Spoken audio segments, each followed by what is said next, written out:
Olá, na reflexão de hoje a gente vai aproveitar que a gente está no contexto da Páscoa, que a gente refletiu bastante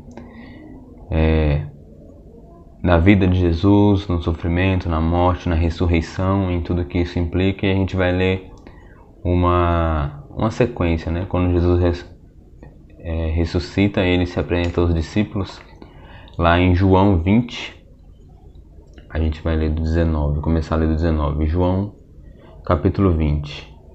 Ao cair da tarde daquele primeiro dia da semana, estando os discípulos reunidos a portas trancadas por medo dos judeus, Jesus entrou, pôs-se no meio deles e disse: Paz seja com vocês. Tendo dito isso, mostrou-lhes as mãos e o lado. Os discípulos alegraram-se quando viram o Senhor. Novamente Jesus disse: Paz seja com vocês. Assim como o Pai me enviou, eu os envio. E com isso soprou sobre eles e disse: Recebam o Espírito Santo. No versículo 24 diz assim: Tomé, chamado Dídimo, um dos 12, não estava com os discípulos quando Jesus apareceu. Os outros discípulos lhe disseram: Vimos o Senhor. Mas ele lhes disse: Se eu não vir as marcas dos pregos nas mãos e não colocar meu dedo onde estavam os pregos, e não puser a minha mão no seu lado, não crerei. Uma semana mais tarde, os discípulos estavam outra vez ali, e Tomé com eles. Apesar de estarem trancadas as portas, Jesus entrou, pôs-se no meio deles e disse: Paz seja com vocês. E Jesus disse a Tomé: Coloque o seu dedo aqui.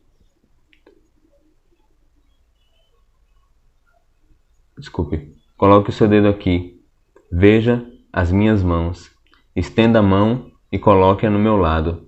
Pare de duvidar e creia.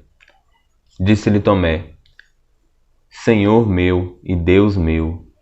Então Jesus lhe disse: Porque me viu, você creu?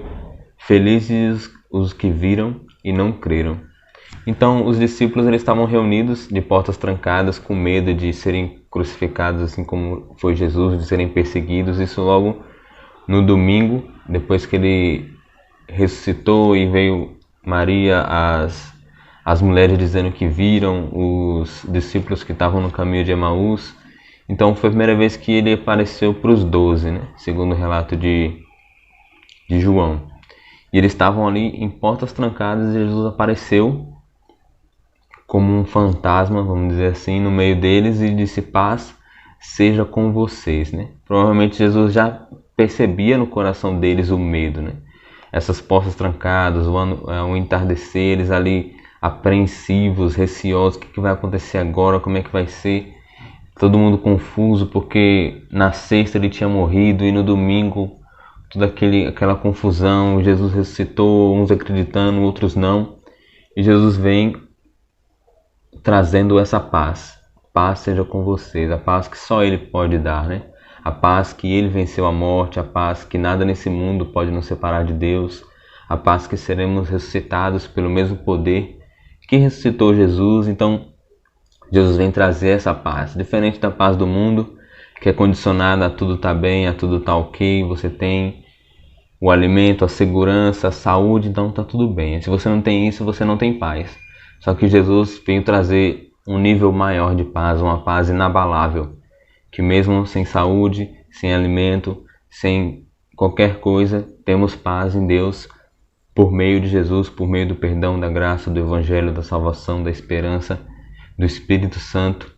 Espírito Santo, um dos frutos do Espírito Santo é a paz. Então ele envia, né, os discípulos, ele diz: da mesma forma como Deus me enviou, eu envio vocês.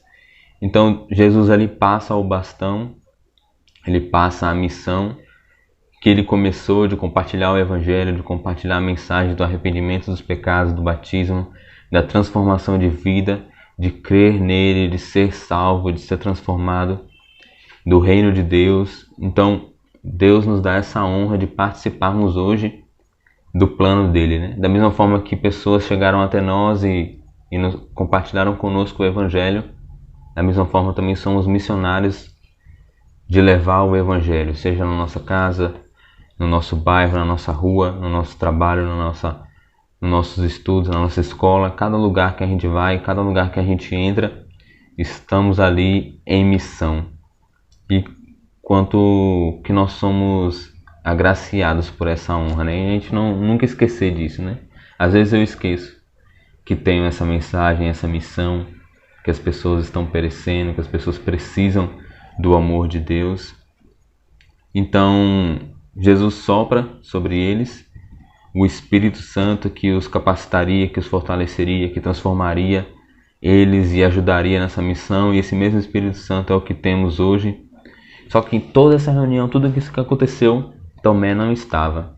Tomé, ele faltou, ele gazeou, ele provavelmente quis fazer outras coisas, quis estar em outro lugar, não quis se reunir ali com os discípulos. Provavelmente ele teve medo dos judeus e medo de estar junto, porque não foi muito sábia a decisão deles, né? Tá todo mundo junto, vai ali. Se os judeus quisessem pegar eles, tá todo mundo junto, né? Tomé provavelmente raciocinou, não vou ficar junto deles porque é mais fácil. Se os judeus quiserem pegar um deles, tiver todo mundo junto, vai todo mundo. Então Tomé não estava, a gente não sabe a razão, mas pelo coração dele, pela forma como ele se expressa, as requisições que ele coloca para querer acreditar, a gente percebe ali que a fé dele estava abalada com todo aquele acontecimento, a morte de Jesus, os boatos da ressurreição. E aconteceu tudo aquilo, Jesus se apareceu aos outros discípulos, ele não estava, e os outros discípulos disseram, a gente viu o Senhor. E ele não acredita, ele fica ali confuso, ele diz, eu só vou acreditar se eu ver, se eu tocar, se eu colocar o meu dedo onde estavam os pregos, senão eu não creio. E realmente ele foi sincero, né? Ele falou, eu preciso disso para crer.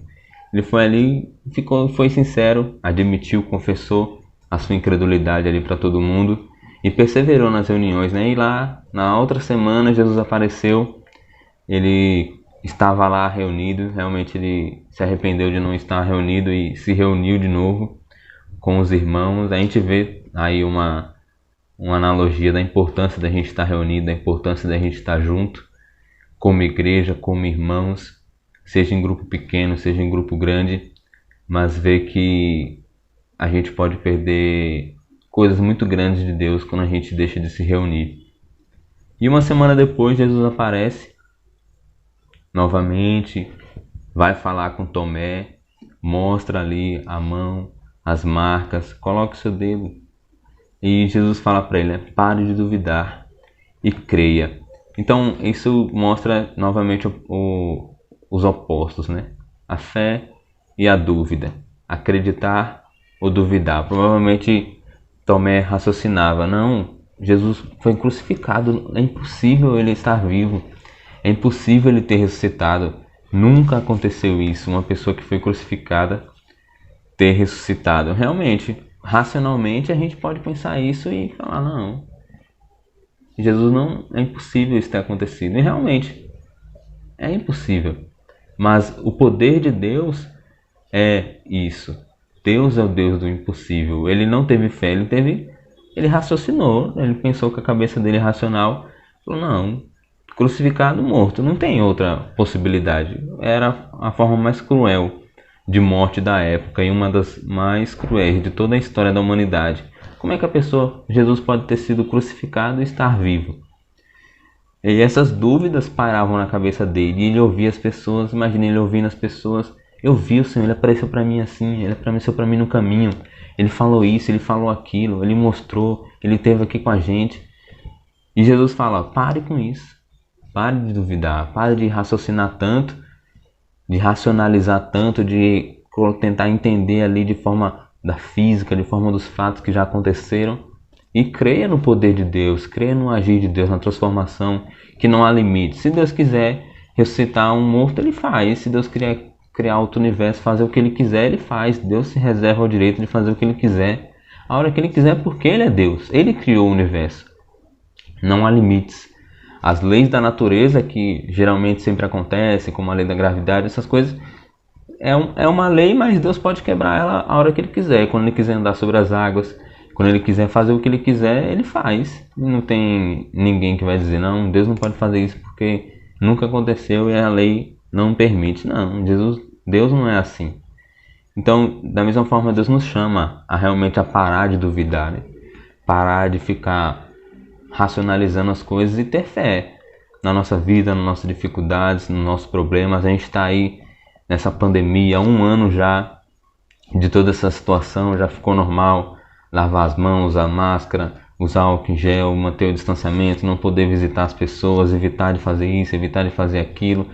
Isso já virou uma prática, né? E às vezes a gente olha para isso e não consegue enxergar uma saída, né?